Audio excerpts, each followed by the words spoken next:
About an hour's drive away, Danielle Nottingham is in Orange, Texas, following the devastation there. Danielle, we see folks there just getting out of a rescue boat. You spent time on a rescue boat Wednesday. Tell me about that experience and who these folks are who are volunteering. Yeah, Elaine, you can see this is a community underwater, and this is what's been going on here in Orange, Texas all day. Water rescues. These are civilians, people who are volunteering their time, their equipment to come here and answer the call to bring people to safety. I don't know if you've heard of the Cajun Navy. They're a grassroots organization. They've been taking calls from social media to come and help people.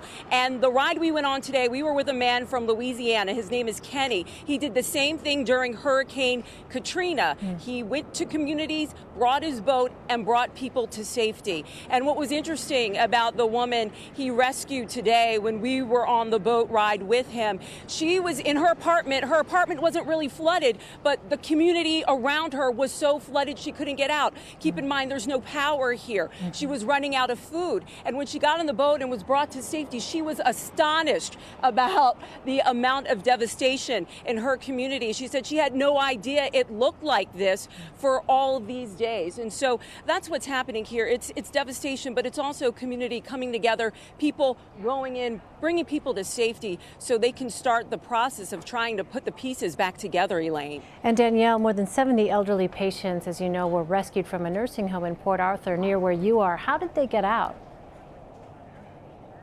Yeah, as you can see, the only way out in many of these places is by boat. So they had to be rescued by boat. Others had to be airlifted who were in wheelchairs.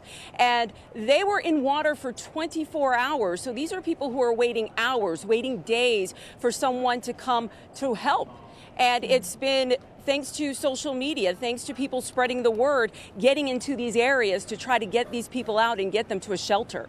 Well, one of the county's main shelters had to be evacuated after flooding early Wednesday. Do we know what the status of shelters is in Jefferson County?